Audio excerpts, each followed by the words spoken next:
Di tengah sorotan dunia MotoGP yang begitu panas, sebuah drama luar biasa meledak dari sirkuit Motegi, Jepang.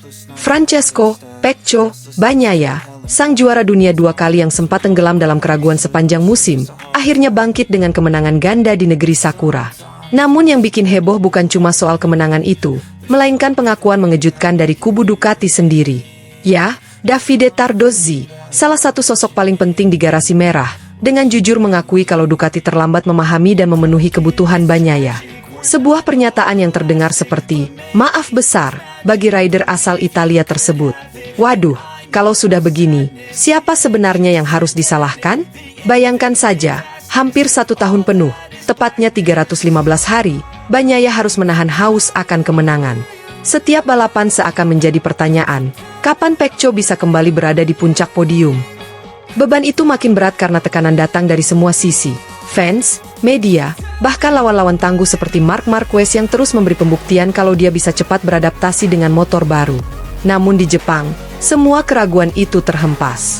Dari pole position dengan rekor lap, hingga sapu bersih di sprint dan race utama, Bagnaia membuktikan dirinya masih Pecco yang dulu, tajam, percaya diri, dan tak gentar menantang siapapun di lintasan. Yang menarik, semua titik balik itu berawal dari tes Misano beberapa pekan lalu. Tes yang awalnya terlihat biasa, ternyata jadi momen kunci. Para teknisi Ducati akhirnya mencoba arah baru, dengan mengutak-atik beberapa komponen yang sebelumnya dianggap gagal. Ironisnya, part yang dulu dibenci, malah jadi penyelamat. Bagnaia sendiri mengaku heran, bagaimana mungkin part yang dulunya tak berfungsi kini bisa jadi solusi. Mungkin karena terpaksa, komponen itu akhirnya bekerja dengan baik lagi, katanya sambil setengah bercanda, setengah bingung. Inilah uniknya dunia balap motor. Kadang solusi datang bukan dari hal baru yang mahal dan rumit, tapi dari sesuatu yang sudah ada, hanya saja sebelumnya tidak cocok dipakai. Lucunya, komponen yang sekarang bikin Bagnaia nyaman ternyata juga dipakai Marc Marquez. Bedanya, Pecco baru bisa merasakan performa maksimalnya setelah Misano. Nah, disinilah banyak yang bertanya, kenapa Ducati baru sekarang menyadarinya? Apakah mereka terlalu fokus dengan pengembangan YP26 yang seharusnya jadi proyek besar? Atau memang kurang mendengarkan masukan rider utama mereka? Davide Tardozzi sendiri akhirnya angkat tangan. Dalam wawancara pasca race, ia mengatakan dengan terus terang, kami terlambat. Pecco selalu benar dengan masukannya. Dia tidak pernah kehilangan arah. Tetapi sayangnya, kami butuh waktu terlalu lama untuk menindaklanjutinya. Pernyataan ini bikin geger, karena jarang sekali Ducati mengaku salah di depan publik. Biasanya, mereka cenderung diplomatis. Tapi kali ini, tidak. Mereka benar-benar minta maaf secara terbuka. Pecco pun tidak menutupi rasa leganya. Dengan senyum besar, ia berkata, saya selalu bilang, ketika saya merasa nyaman lagi di atas motor, saya bisa menang. Dan ini buktinya. Kata-kata itu seperti tamparan halus ke timnya. Bahwa sebenarnya dia tidak pernah kehilangan skill, tidak pernah kehilangan mental juara, hanya saja motornya tidak sesuai dengan kebutuhannya. Dan ketika akhirnya semua klik, hasilnya langsung terlihat. Di Motegi, Bagnaia tampil seperti manusia baru. Gaya membalapnya kembali agresif. Saat pengereman, dia bisa menekan habis-habisan tanpa takut motor goyang. Saat masuk tikungan, dia bisa mengendalikan Desmosedici EP25 dengan presisi yang lama hilang. Bahkan dalam duel melawan Alex Marquez, Bagnaia terlihat seperti singa yang kembali menemukan taringnya. Tak ada lagi wajah penuh keraguan yang sering terlihat di paruh pertama musim. Yang ada adalah pebalap Italia yang haus kemenangan dan ingin membuktikan diri. Namun, kebangkitan ini datang terlambat. Gelar dunia sudah hampir mustahil direbut lagi karena selisih poinnya terlalu jauh. Kini target realistis bagi Pecco hanyalah posisi runner-up. Memang bukan hal kecil, karena lawannya adalah Alex Marquez yang sedang on fire dengan Honda. Selisih 66 poin jelas bukan perkara mudah. Tapi kalau Pecco bisa mempertahankan performa Motegi di 5 balapan terakhir, peluang itu tetap ada. Yang bikin cerita ini makin panas adalah spekulasi seandainya Ducati lebih cepat mendengarkan Pecco. Banyak pengamat mengatakan, jika solusi itu ditemukan sejak tes Jerez di awal musim, jalannya kejuaraan bisa berbeda total. Bayangkan, alih-alih tertinggal jauh, Bagnaia mungkin saja bersaing ketat dengan Marc Marquez sampai seri terakhir. Bahkan gelar bisa jadi masih terbuka. Tapi sekarang semuanya sudah terlambat.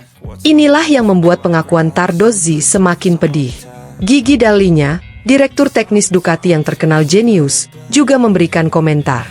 Ia menyebut kemenangan Pecco di Jepang sama berharganya dengan gelar juara dunia Mark. Melihat Pecco kembali kompetitif adalah kebahagiaan besar bagi semua orang di Ducati, katanya. Namun, lagi-lagi ia menambahkan dengan nada penyesalan, sayangnya, kami terlalu lama menyadarinya. Di balik semua drama ini, muncul pula rumor-rumor panas. Katanya, jika Ducati tidak segera memperbaiki komunikasi dengan Bagnaia, bukan tidak mungkin dia mempertimbangkan pindah tim di masa depan. Aprilia disebut-sebut sebagai kandidat, apalagi Jorge Martin dulu hampir merapat ke Honda.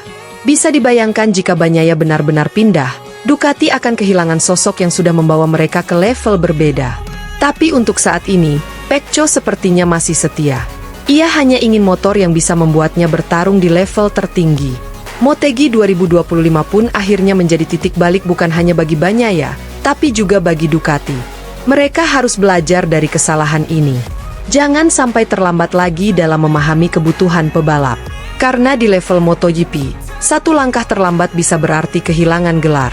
Dan untuk Pecco, kemenangan di Jepang bukan hanya tentang 25 poin.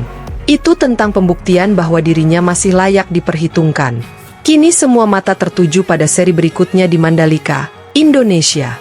Bagnaia sudah berjanji akan datang dengan semangat bertarung yang sama. Pertanyaannya, apakah Ducati benar-benar sudah menemukan formula tepat untuk membuat motornya konsisten? Atau jangan-jangan kemenangan di Motegi hanya kilatan sesaat?